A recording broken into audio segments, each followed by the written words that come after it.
जब आपका वक्त सही चल रहा होता है, जब आपका पहिया सही रास्ते पर दौड़ रहा होता है, तो आपका खोटा सिक्का भी बाजार में चल जाता है। मगर जब वक्त बुरा हो, जब परिस्थितियां आपके विपरीत काम कर रही हो, तो आपके खास भी आपके खिलाफ विरोध का बिगुल फूंक देते हैं। जी हां, यह परिस्थिति आज के राजनीतिक दौर में कांग्रेस के लिए फिट बैठती है।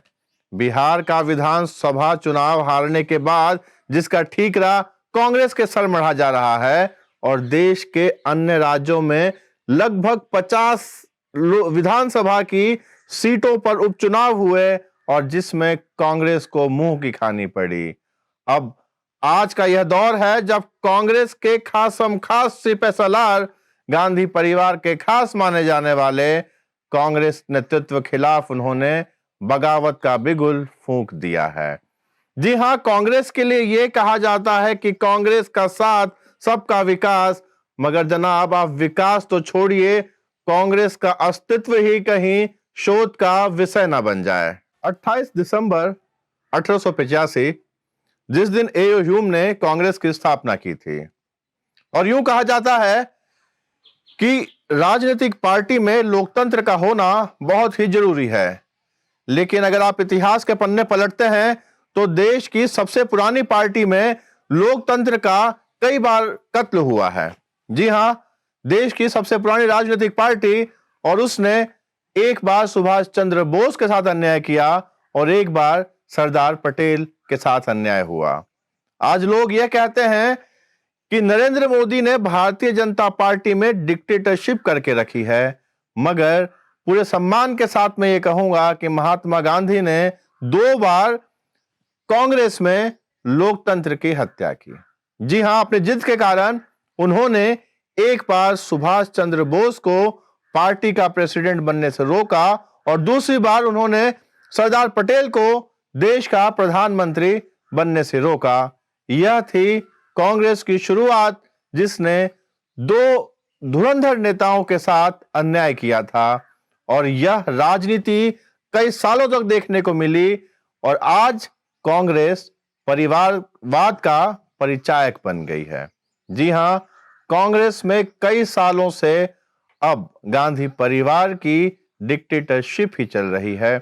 हम कई मुद्दे देख सकते हैं जहां एक बार सीताराम केसरी, जो कि कांग्रेस के प्रेसिडेंट थे, और सोनिया गांधी को प्रेसिडेंट बनाने के लिए सीताराम केसरी जैसे वृद्ध नेता को कई घंटों तक बाथरूम में बंद कर दिया गया था, क्योंकि उस समय सोनिया गांधी की ताजपोशी होनी थी। और इस तरह से कई नेताओं के अपमान के साथ आज कांग्रेस का अस्तित्व जो बचा खुचा है, इस बात की गवाही देता है कि कांग्रेस ने कई बार पार्टी में लोकतंत्र की हत्या की। इमरजेंसी की एक ऐतिहासिक गलती के बाद कांग्रेस का बुरा वक्त आया, मगर इंदिरा गांधी ने एक बार फिर कांग्रेस का कायाकल्प कर दिया।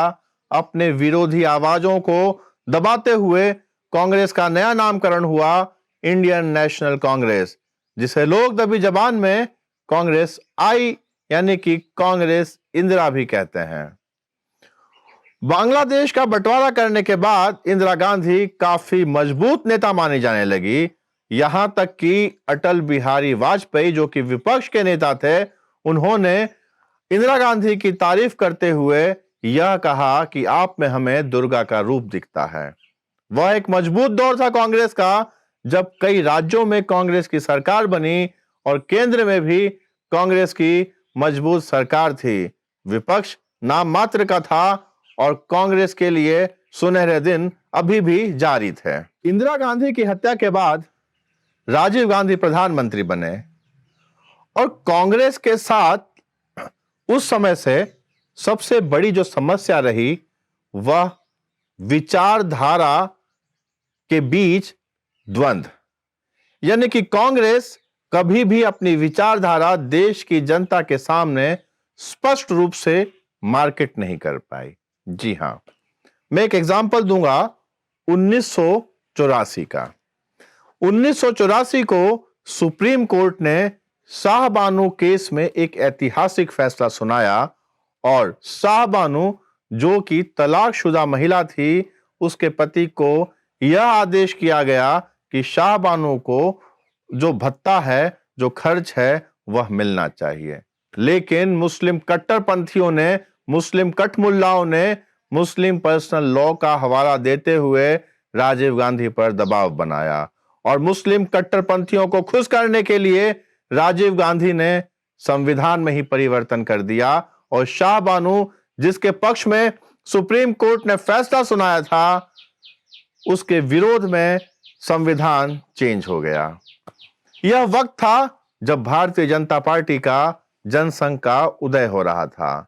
उस समय जनसंघ की नीति और विचारधारा एकदम स्पष्ट थी हिंदू समर्थन में, और यह साबित करने की कोशिश लगातार की जा रही थी कि कांग्रेस मुस्लिम तुष्टीकरण राजनीति कर रही है और हिंदुओं के समर्थन में जनसंघ का उदय हुआ।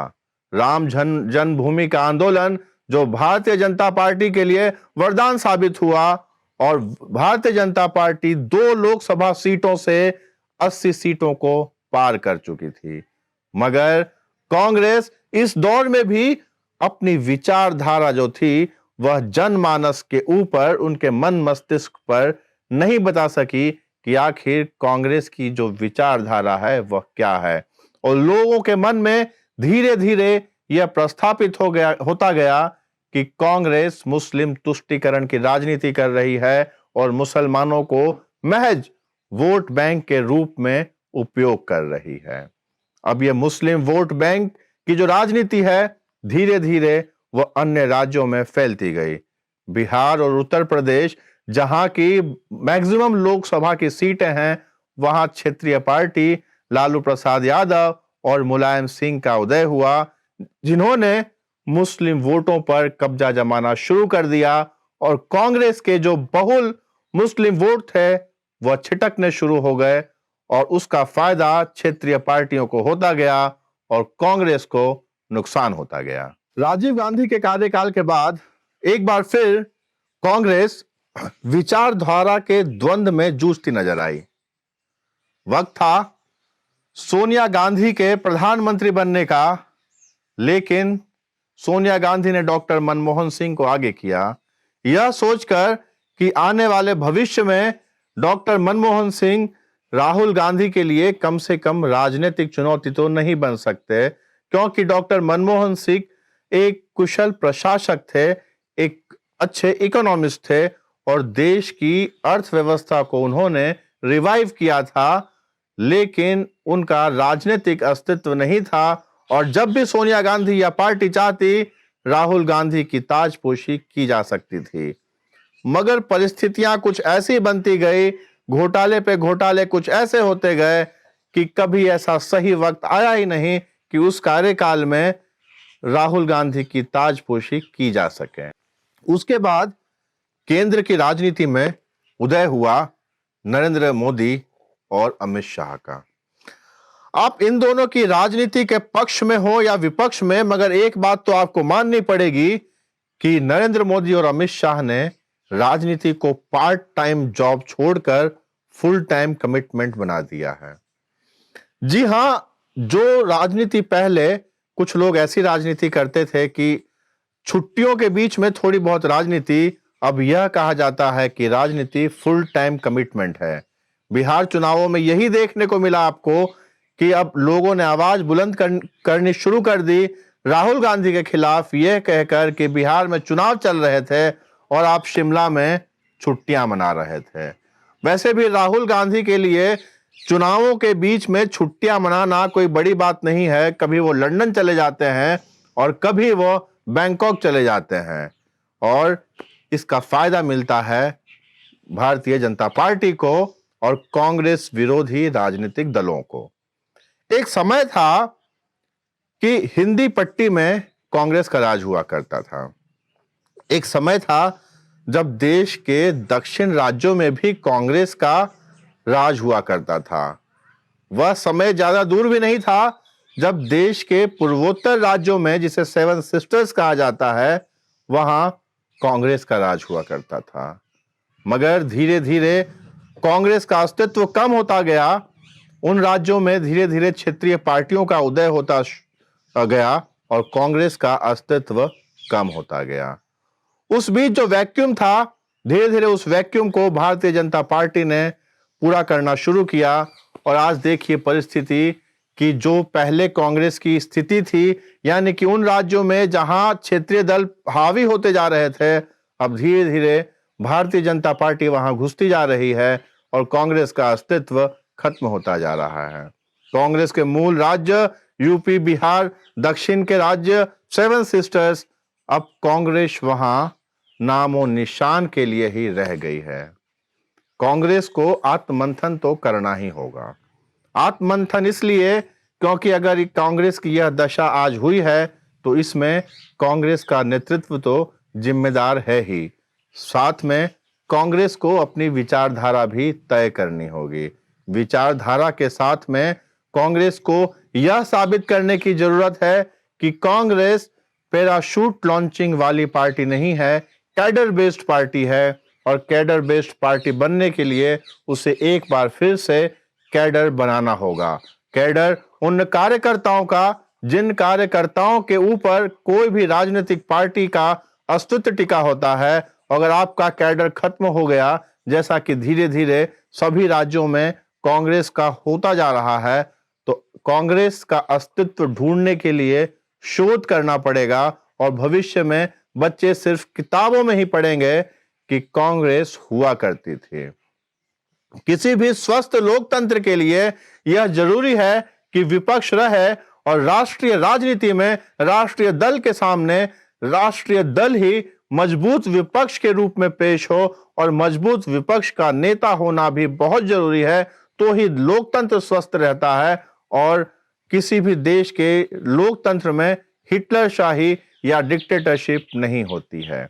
आज हमने कांग्रेस की स्थिति का या यूं कहे कि कांग्रेस की अवगति का अवलोकन किया और हम यह चाहेंगे कि कांग्रेस भी अवलोकन करे, आत्ममंथन करे, क्योंकि हम देश के लोकतंत्र को स्वस्थ रखना चाहते हैं। संवाद से जुड़े रहिए सभी तरह की खबरों के लिए और सभी तरह के अवलोकन के लिए। नमस्कार, जय हिंद।